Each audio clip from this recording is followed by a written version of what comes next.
సమర్పించు ముఖాముఖి కార్యక్రమానికి స్వాగతం సుస్వాగతం. ఈనాటి మన ముఖాముఖి కార్యక్రమంలో Boduppal municipal corporation federation chairman Congress senior నాయకులు రాపోలు రాములు గారు మనతో ఉన్నారు. మరి బీఆర్ఎస్ పాలన అయిపోయిన తర్వాత కాంగ్రెస్ అధికారంలోకి వచ్చిన తర్వాత తెలంగాణ రాష్ట్రంలో కాంగ్రెస్ పాలన ఏ విధంగా సాగుతోంది, ప్రజల నుండి ఎలాంటి స్పందన వస్తుంది అనే విషయాన్ని వారి మాటల్లోనే అడిగి తెలుసుకుందాం.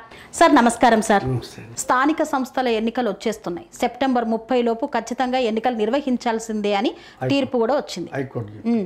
సో మరి ఈ స్థానిక సంస్థల ఎన్నికల్లో కాంగ్రెస్ విజయం సాధిస్తుందంటారా? ప్రజల్లో ఎక్కువ వ్యతిరేకత ఉంది అని అంటున్నారు. ప్రజలకు కొంత ఈ రైతు బంధు పెన్షన్లు వాటి విషయంలో కొద్దిగా ఉన్నమాట వాస్తవం, అసంతృప్తి ఉందంటారు. అసంతృప్తి ఉన్నవాడు వాస్తవము. ప్రజలు ఎట్లయిపోయారంటే వాస్తవాలను గ్రహించే స్థితిలో లేరు. కేసీఆర్ ఇచ్చాడు, మీరు ఎందుకు లేదు, నువ్వు ఇంత అన్నావు కదా ఎందుకు లేదు. కేసీఆర్ ఏం చేసిపోయాడు, ఎంత దాకా చేసిపోయాడు, ఎంత ఖజానా ఖాళీ లూటి చేసిపోయాడు అనే విషయము సామాన్య ప్రజలకు తెలియదు. ఎడ్యుకేటెడ్స్, కొద్దిగా నాలెడ్జ్ ఉన్న వాళ్ళు, కొద్దిగా సమాజం పట్ల అవగాహన వాళ్ళకి మాత్రం విషయాలు అన్నీ అర్థమవుతాయి. పాపం పేద ప్రజలకు వాళ్ళకి ఏం తెలుసు అండి. వాళ్ళు అన్ఎడ్యుకేటెడ్, ఎక్కడ నమ్ముకొని బతికే వాళ్ళు ఉంటారు. సహజంగా వాళ్ళు కొద్దిగా ఆశిస్తారు, చెప్పిన మాట వస్తుందేమో అనే ఒక ఆశ ఉంది. అది మెల్ల కూడా ఖచ్చితంగా చేస్తారు. రాబోయే కాలంలో లోకల్ బాడీస్లో కూడా మెజారిటీ సీట్లను కాంగ్రెస్ పార్టీ సాధిస్తారు. ఖచ్చితంగా అనుమానం ఏం లేదు. సో హైదరాబాద్ లో హైడ్రాను తీసుకువచ్చిన రేవంత్ రెడ్డి రియల్ ఎస్టేట్ ను మొత్తం భూస్థాపితం చేశారు అని అంటున్నారు, నిజమేనా? ఇప్పుడు హైడ్రా చాలామంది, నేను విన్నా, మీరే కాదు చాలామంది కూడా అన్నారు ఏంటంటే హైడ్రా రావటం వల్ల రియల్ ఎస్టేట్ పడిపోయింది అంటే. నా అనాలిసిస్ ఏంటంటే ఇక్కడ ఏం రేట్ ఉంటుంది ఐడియా ఉందా మీకు? గజం ఇక్కడ మామూలుగా ఒక 10,000 5,000, కొంత లోపలికి వెళ్తే 5,000, మామూలుగా 10,000 ఇక్కడ ఉంటుందా రేటు? 50,000కి ఎక్కడ తక్కువ లేదు. 50,000కి ఒక గజం ఎక్కడ తక్కువ లేదు నా దృష్టిలో. 10,000 5,000 లేదు, ఎక్కడ లేదు. నువ్వు ఇంటీరియర్ పోయినా 40,000 30,000 ఉంటుంది. అయితే నా ఉద్దేశం ఏంటంటే ఈ రేట్లు ఏదైతే ఉన్నాయో ఆకాశాన్ని అంత ఎత్తుకు పెరిగిపోయినాయి. ఓకే, 150 గజాలు కొనుక్కోవాలి, 50,000 పెట్టి అంటే 15,500 75 లక్షలు కావాలి దానికి. అంతే, 75 లక్షలు నీ ప్లాట్ కొనాలి, రిజిస్ట్రేషన్కి ఒక 5 లక్షలు పెట్టాలి, పర్మిషన్కి ఒక 5 లక్షలు, అంటే 95 లక్షలు ఈ ప్లాట్కి అయింది. ఇల్లు కట్టాలంటే ఇంకొక 95 లక్షలు పెట్టాలి. ఈ 2 కోట్ల రూపాయలు ఎఫర్ట్ చేసేటువంటి పరిస్థితి ఈ middle class lower class public లేదు. అంటే యాజ్ పర్ మై వాస్తవం సార్, అది నా అనాలిసిస్ చెప్తున్నా. చాలామంది వేగ్గా చెప్తారు, నేను వేగ్గా చెప్పాను. నేను ఏదున్నా డీటెయిల్గా వాస్తవాలు పరిస్థితులు ఎందువల్ల ఇట్లా అయిందని 4-5 రకాలు మనం బేరీజ్ వేసుకొని ప్రజలకు చెప్పాలి. ఏది పడితే అది మాట్లాడి ఎవరి మీదనో నిందలు వేస్తే అది కరెక్ట్ కాదు. ఈ విధంగా ఎఫర్ట్ చేయలేక రేట్లు పెరగడం చేత సామాన్యుడికి భూమి అందుబాటు లేకుండా పోయింది. కాబట్టి ఈరోజు అందువల్ల డల్ అయింది అనేది నా ఉద్దేశం. నిజమే, డల్ అయింది. మేము కూడా అదే ఫీల్డ్లో ఉన్నాము, అట్లనే జరుగుతున్నది. కొద్దిగా స్తబ్దత ఏర్పడేది మాత్రం వాస్తవం. కానీ కొన్ని ప్రాంతాలు ఉన్నాయి, కొన్ని ప్రాంతాలు ఇప్పుడు షాద్నగర్ కానీ, ఈ తర్వాత ఫైనాన్షియల్ డిస్ట్రిక్ట్ కానీ, ఈ అక్కడ గచ్చిబౌలి ఆ ప్రాంతంలో మొత్తం విపరీతమైన విల్లాలు కడుతుంది. మీరు వెళ్ళి చూడండి, విపరీతమైన మనం చూస్తే ఫారెన్లా చూసినట్టు అనిపిస్తాం. కాబట్టి ప్రభుత్వం కూడా నా సూచన ప్రభుత్వానికి ఏంటిది అంటే, ఇప్పుడు ఈస్ట్ ఏదైతే ఈ తెలంగాణ తూర్పు భాగం ఏదైతే ఉందో దాని మీద కూడా దృష్టి పెట్టాలనేది నాకున్నటువంటి ఆలోచన. అక్కడ కూడా అనేకమైన ప్రభుత్వ భూములు ఉన్నాయి. సుమారు బోడుపల్లె 350 ఎకరాల భూమి ఉండేది ఖాళీ. అదే నారపల్లిలో పోతే ఒక 100 ఎకరాలు ఉంటుంది. ఇట్లా చాలా అక్కడక్కడ ఎమ్డంపేటలో పోతే ఆడ ఉన్నది. ఇలాంటి భూములలో ఒక ప్రాజెక్టు తీసుకురావాలి. ఐటీ కంపెనీలు ఇట్లాంటివి పెడితే ఏమవుతుందంటే స్థానికులకు ఉద్యోగాలు వస్తాయి. ఈ చుట్టుపక్కల కూడా అక్కడ కొన్న వాళ్ళు ఒక ఇల్లు కావాలనుకుంటారు. ఇల్లు కావాలనుకుంటే ప్లాట్లు కొనేటువంటి అవకాశం ఉంటుంది. కాబట్టి ఈస్ట్ మీద దృష్టి పెట్టాలని ముఖ్యమంత్రి నేను కోరుతా ఉన్నాను. తూర్పు భాగంలో కొంచెం పెట్టాలని చెప్పి. విజయవాడ నీకు ఎక్కడ చౌటుప్పల వరకు ఫుల్ అయిపోయింది. ఒకటి వరంగల్ హైవే, ఒకటి ఈ 2-3 రోడ్లు అవి మాత్రమే కొంచెం ఉన్నది. ఇక్కడ కూడా ఏదైనా ప్రాజెక్టు చేస్తే ఖచ్చితంగా ఇక్కడ కూడా పికప్ అవుతుంది. అది ఇక్కడ ఉన్న వాళ్ళకి ఉపాధి దొరికినట్టు ఉంటుంది, ప్లస్ రియల్ ఎస్టేట్ కూడా ఊపందుకుంటుంది. రియల్ ఎస్టేట్ రావడం వల్ల మనీ ఫ్లోటింగ్ జరుగుతుంది, ఒక్క దగ్గర స్టాగ్నెంట్ కాదు. ఓకే, ప్లాట్ అమ్మినోడు కమిషన్ దారి దగ్గరికి వెళ్ళి ప్లాట్ ఓనర్కి వస్తాయి, కొన్నవాడికి వస్తుంది, ఇల్లు కడితే మేస్త్రికి వస్తాయి, కాంక్రీటు, సిమెంటు, ఇసుక, ప్లంబరు, ఎలక్ట్రీషియను, తర్వాత ఐరను, కంకర, ఇట్లా అనేక రకాల మంది దగ్గరికి మనీ సర్క్యులేట్ అవుతుంది. 75% ఒక ఇల్లు కట్టడం దానిపైన ఆధారపడి ఉన్నది. కాబట్టి దాన్ని ప్రభుత్వం కొంచెం స్పెషల్ ఇంట్రెస్ట్ తోటి ఈ ప్రాంతం దృష్టి పెట్టాలని నేను ముఖ్యమంత్రి గారిని కోరుతాను. ఓకే, ఇప్పుడు నెక్స్ట్ వచ్చే ఎన్నికలలో మరి రాపోలు రాములు గారు పోటీ చేసే ఉద్దేశం ఏమన్నా ఉందా? ఎందుకుండదండి, ఎవరికైనా ఉంటుంది. కాకపోతే అవకాశాలు ఇవ్వాలి కదా పార్టీ.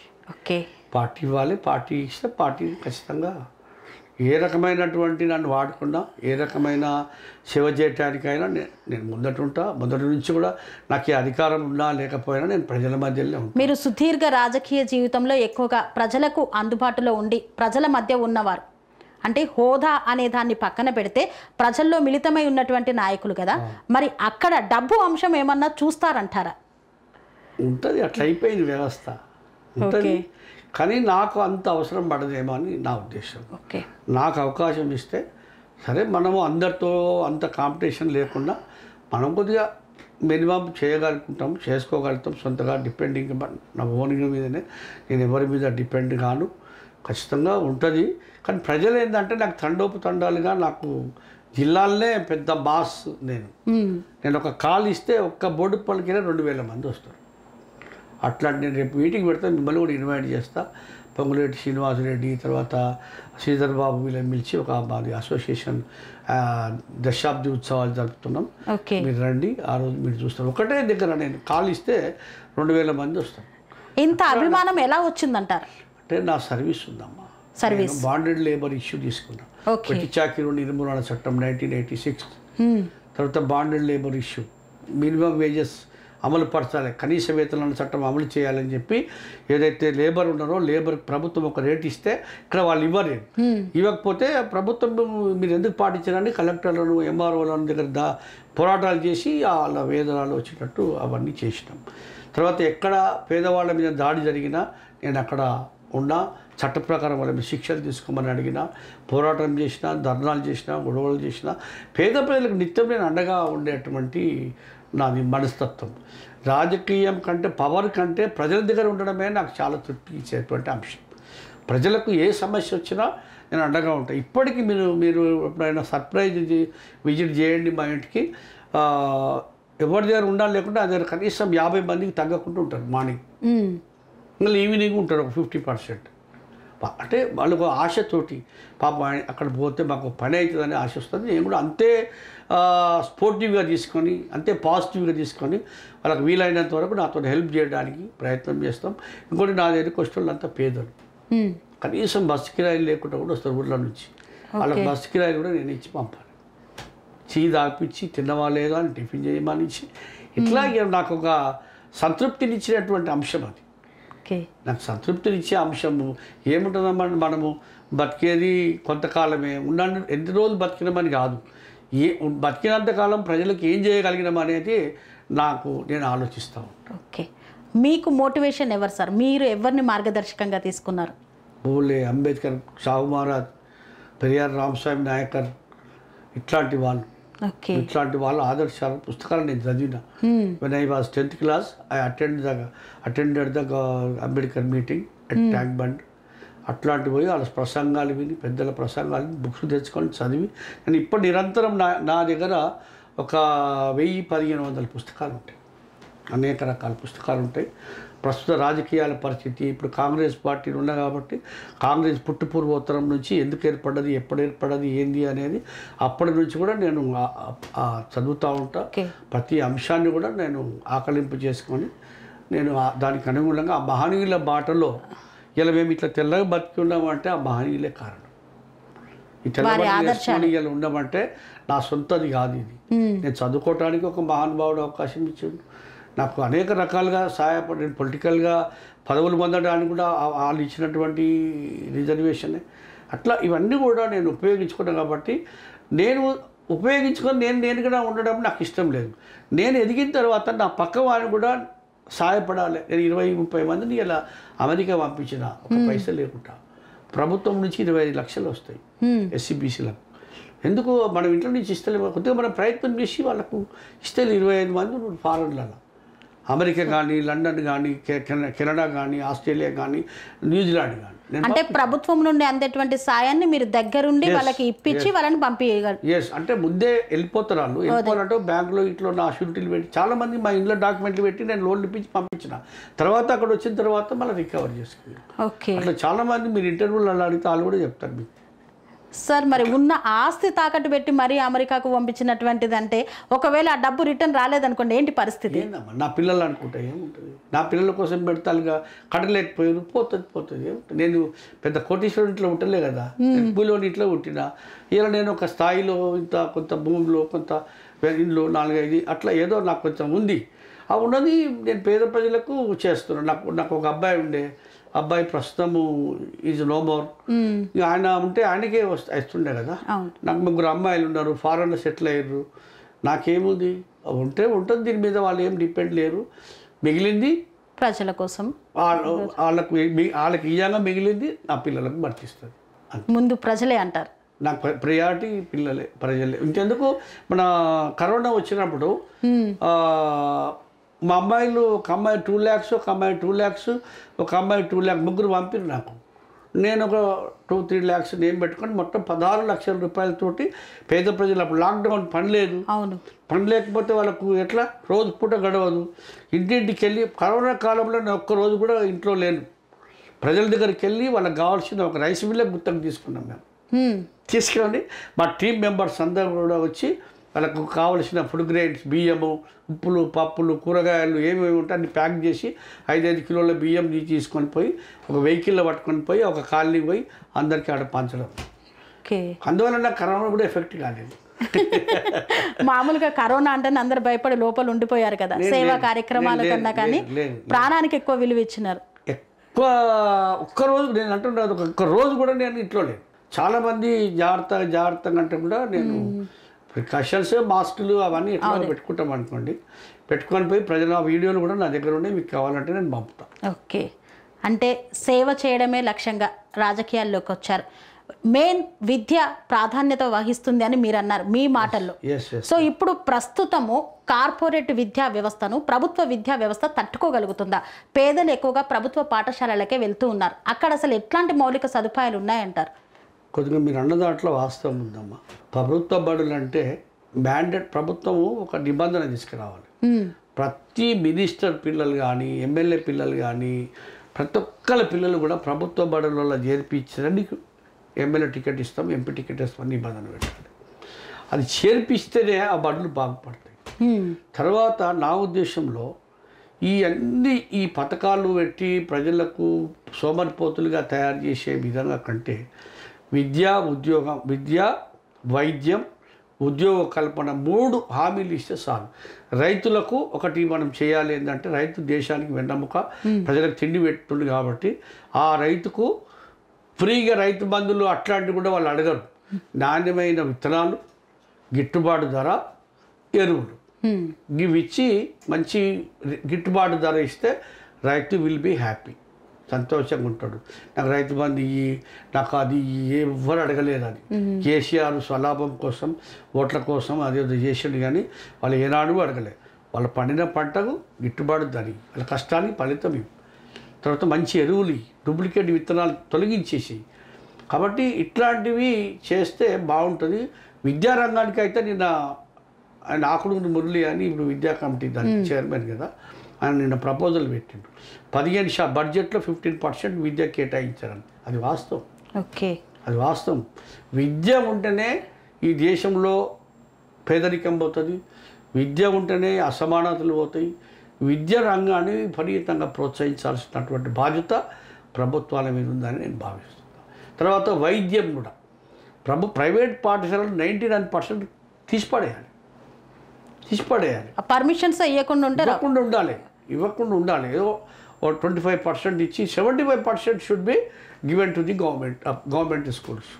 అదేవిధంగా వైద్యం, కేసీఆర్ ఏమన్నాడమ్మా కరోనా వచ్చినప్పుడు, అది కరోనానే కాదు మనకి ఇక్కడ తట్టుకోదు, అది ఏదో పారాసెటమాల్ ట్యాబ్లెట్ తీసుకుంటే తగ్గిపోతుంది అంటే ఆయనకే వచ్చింది, ఆయన పోయి యశోదలో వాడాడు. ఎవడు వచ్చినా కానీ గాంధీ హాస్పిటల్ అడ్మిట్ కావాలని ఆయన మాత్రం ప్రజల్ని గాంధీ హాస్పిటల్ పంపించాడు, ఆయన పోయి యశోద హాస్పిటల్లో వాడాడు. ఇది ఎక్కడ ఎంత నవ్వు వస్తుంది అంటే ఆయన చేసిన థింగ్స్ ఒక్కటి కాదు రెండు కాదు, నోరు తెరిస్తే అది అబద్ధాల పుట్ట ఆయన నోరు అట్లా చేసిండు. ఇవి కార్పొరేట్ వచ్చిన తర్వాత పేద ప్రజలు దాన్ని ఎఫర్ట్ చేయలేకపోతున్నారు, దాన్ని అందుకోలేకపోతున్నారు, చాలా కష్టాలు పడుతున్నారు. నిజంగా విద్యారంగానికి మౌలిక సదుపాయాలు పెట్టాలి, మంచి అన్ని రకాలుగా ఫ్యాకల్టీని పెట్టాలి, టీచర్లను రిక్రూట్మెంట్ చేయాలి. సైన్స్ ల్యాబ్ ఇంతకుముందు మేము చదువుకున్నప్పుడు సైన్స్ ల్యాబ్ ఉండేది, ఆ ల్యాబ్ని పెట్టాలి. ప్రతి ఒక్క రీసెర్చ్ కూడా పిల్లలు చేసే విధంగా. డాక్టరేట్ వాళ్ళు అప్పుడు మేము కప్పలను పట్టుకొచ్చి ఆపరేషన్ చేసి చూపిస్తుండే, ఇప్పుడు అవన్నీ కూడా తీసేసారు. తర్వాత ఏంటంటే స్పోర్ట్స్ కూడా ఉండాలి, క్రీడలు అనేది చాలా ఇంపార్టెంట్. పిల్లలు ఆటలే మర్చిపోయారు. ఈ అపార్ట్మెంట్ల స్కూళ్ళ గ్రౌండ్ ఎక్కడ ఉంది కాబట్టి ఆ గ్రౌండ్ ఒకటి ఖచ్చితంగా ఉండే విధంగా చర్యలు తీసుకోవాలి. విద్యారంగం మీద ప్రత్యేకమైనటువంటి చర్యలు తీసుకోవాల్సిన బాధ్యత ప్రభుత్వాలే ఉంది. అదేవిధంగా వైద్య విధానంలో మార్పు తీసుకురావాలి. హాస్పిటల్ అన్నీ కార్పొరేట్ హాస్పిటల్ మాదిరిగా తీర్చిదిద్దే విధంగా చేయాలనేది నా ప్రగాఢమైనటువంటి విశ్వాసం. ఓకే, మరి ఈరోజు ముఖాముఖి కార్యక్రమంలో పాల్గొన్నారు, మీ అమూల్యమైనటువంటి ఎన్నో సందేశాలను మాకు అందజేశారు. మరి ఈ నేపథ్యంలో స్థానిక ఎన్నికలు కూడా వస్తున్నాయి.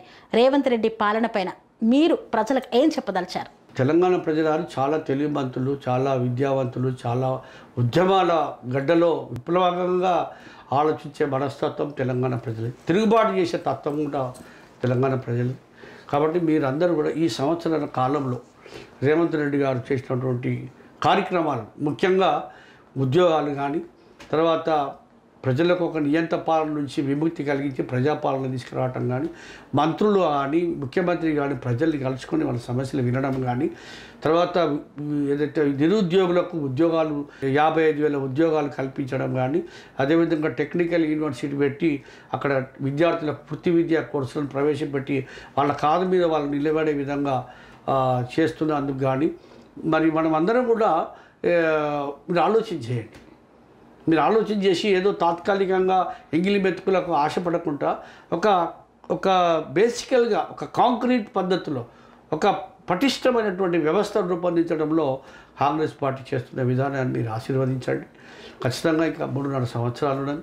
ఈ 3.5 సంవత్సరాల కాలంలో మీకు ఏదైతే హామీలు ఇచ్చిండో అన్నీ కూడా ఒక్కొక్కటి నెరవేరుస్తారు. ఎందుకంటే మీరు ప్రతిపక్షాలకు ఓట్లు వేస్తే ఏమవుతుంది, దునపోతుకు గడ్డేసి బర్రెకు పాలు విండుమా అన్నట్టు ఉంటుంది.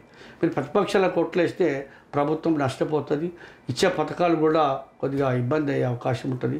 కొద్దిగా సమయం ఇవ్వండి, అన్నీ కూడా అయితే రాబోయే ఎలక్షన్లో ఖచ్చితంగా మీరు కాంగ్రెస్ పార్టీని బలపరచాలని చెప్పి నేను ప్రజల్ని వేడుకుంటూ సెలవు. ఈనాటి ముఖాముఖి కార్యక్రమంలో మరి రాపోలు రాములు గారు వారి సుదీర్ఘ రాజకీయ అనుభవంతో మరి ఎన్నో పోరాటాలను చేసి ఎంతో అనుభవం పొంది ప్రజల్లో అనునిత్యం మెదులుతూ ఉన్నటువంటి వారు నిజంగా రాజకీయంలో ఎలాంటి ధనానికి సంబంధం లేకుండా విలువలతో కూడినటువంటి రాజకీయాలు చేస్తే ప్రజలకు మంచి ఫలాలు అందుతాయనే ఆశాభావాన్ని వ్యక్తం చేస్తున్నారు. మరి ఇదే విధంగా వారు ప్రజల్లో ఇంకా మున్ముందు కూడా ప్రజా ఆశీర్వాదంతో ఎన్నో అత్యున్నత పదవులు పొందాలని ఆకాంక్షిస్తూ ధన్యవాదాలు.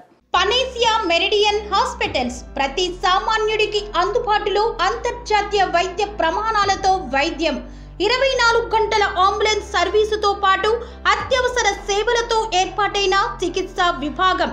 మా దగ్గర గుండె సంబంధిత, మూత్రపిండ, కాలేయ, కంటి జబ్బులకు, మోకాళ్ల శస్త్ర చికిత్సతో పాటు కోవిడ్-19, బ్లాక్ ఫంగస్ వంటి వైరస్లకు, అన్ని రకాల ఆరోగ్య సమస్యలకు నమ్మకమైన అత్యాధునిక వైద్య చికిత్సను అందిస్తున్న హాస్పిటల్ పనేసియా మెరిడియన్ హాస్పిటల్స్.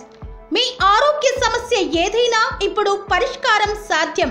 సంపూర్ణ ఆరోగ్యం కోసం సంప్రదించండి Panacea Meridian hospitals, opposite Bheeramguda కమాన్, RCPuram, Sangareddy district, pin code 502032. సంప్రదించాల్సిన ఫోన్ నెంబర్ 0845524177 మరియు 7893757770.